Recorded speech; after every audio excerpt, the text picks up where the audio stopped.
don't isolate yourself. Because I realized was that if I in this trip I was thinking back about the past 4 or 5 years and about how I had formed some friendships and about how those people I'm not even in touch with anymore. Sorry. Man, you fuck.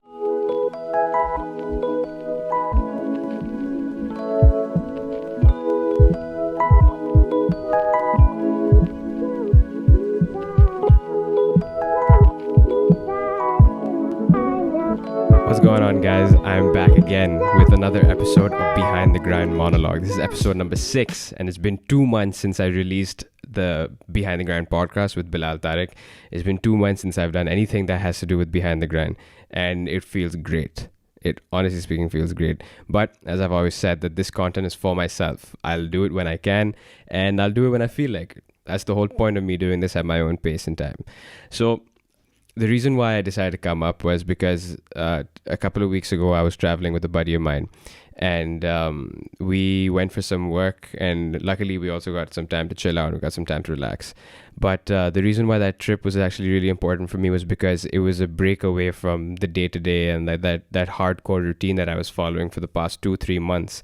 And something which was happening at Backspace was that the pace of work was picking up and things were getting really difficult for me. And the team was also growing, and there's a lot of work coming and a lot of exciting work coming in. And we were constantly sticking by our mantra, or whatever you want to call it, of that do good work for people that care, do work that matters for people who care. It was great, but something that was going on was that I wasn't really taking care of myself. I was isolating myself. I was working longer hours, and I was taking on a lot of stress. And when I went to this trip, I came back home with 2 very important lessons. Now, the reason why I feel the need to share these lessons is also because the videos that I make are like a repository of information for myself. I'll maybe come back to this one fine day and I'll remind myself that, hey, Asad, you gotta slow down now, buddy. You said this yourself in episode number 6 of the monologues. But khair, so the first lesson that I learned was actually to slow down. Now, as I said, the past couple of months for me were really hectic. And when I was traveling with my buddy, we were sitting by a cafe late at night by the beach, and everything was so calm and it was so still, and it was great. And I also realized that how often do we get to do this? How often do we get to just get to take a break from everything and take a break from our routine and just calm down? And I know there are many people who, go on little weekend vacations, or go on escapes from away from the city or from whatever they're doing, and they zone out. And props to you for being able to do that. Like, I haven't been able to do that. But how often do we actually just cut off from everything, cut off from what we were doing, cut off from our work life, and actually just focus on ourselves and focus on our own well-being? And I've said this before, is that whatever you do it for yourself, and do it because you want to do it because you enjoy it, do it because you love it.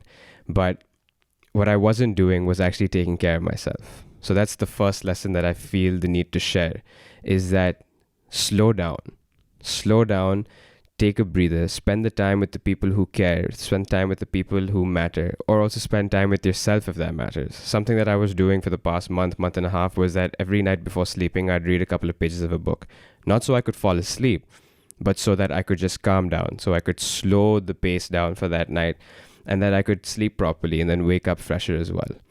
But the reason why I'm also bringing this up is because some weeks for me were super negative and some weeks for me were super positive. And those positive weeks were like, the night would end and I would say to myself that tomorrow's going to be a great day, and I'd wake up and say today's going to be a great day, and that that positive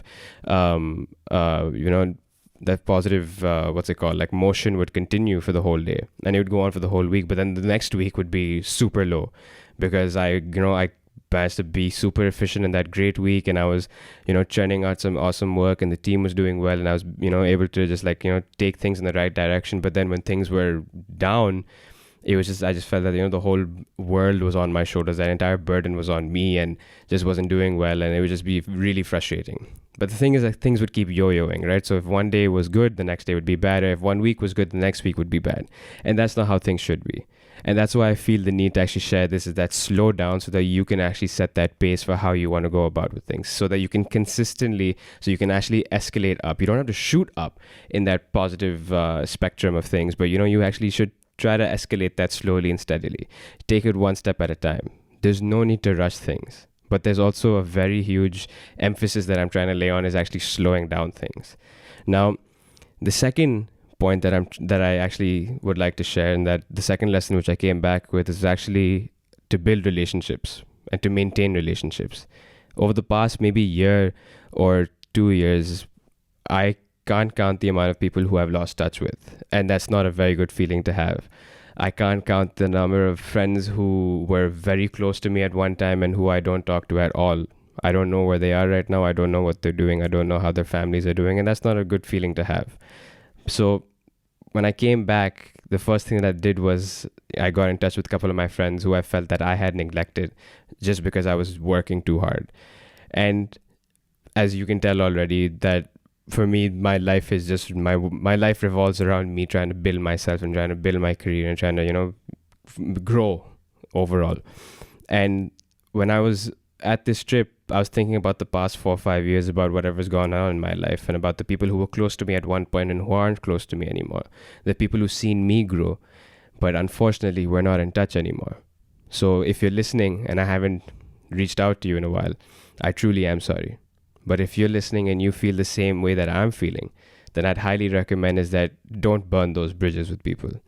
Drop them that message. Just because they haven't messaged you doesn't mean that you can't message them. Be that bigger person. It's not even about being a bigger person or being a small person.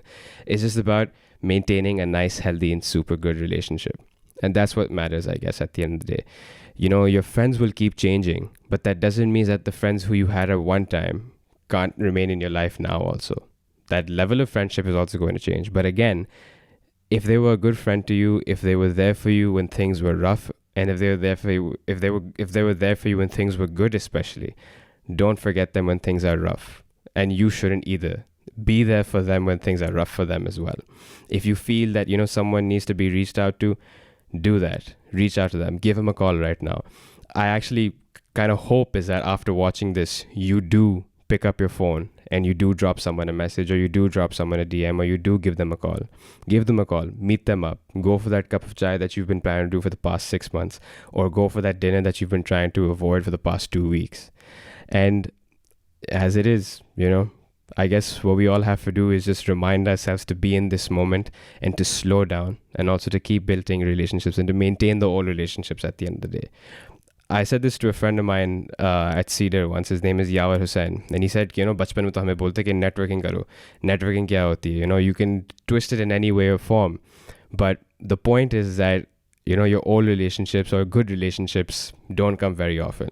So don't go seeking new ones before you haven't given that full effort to the ones that already exist, or don't go seeking new ones. If actually scratch that, do seek new friendships. I'm no one to judge how you make friends or about what you do in your lives, but something that I realized was that I should actually continue to maintain the old relationships that I do have. And if you're watching this, I'm sorry I haven't been in touch with you, but yeah, I guess this is a super short one as well. These are the monologues, and because I've been saying slow down quite a few times, I do think it's pretty apt to mention is that the next Behind the Grind podcast is going to come out again very soon. Not after 2 months. It's going to come out hopefully in 2019 only, before the year ends.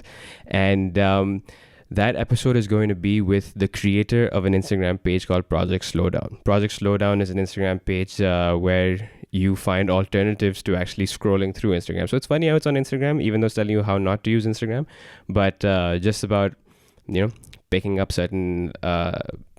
old habits, picking up new hobbies, and just slowing your life down, I guess, and being in the moment. So the creator of that is going to be on the next episode of Behind the Grind podcast. So I'll see you guys for that. And till the next one, peace out. Bye-bye. And have a good weekend or week or whenever this comes out. Because at the end of the day, I said, it's on my time, and it's on my dime, and I'll do it when I want to. So yeah, have a good one. Bye-bye.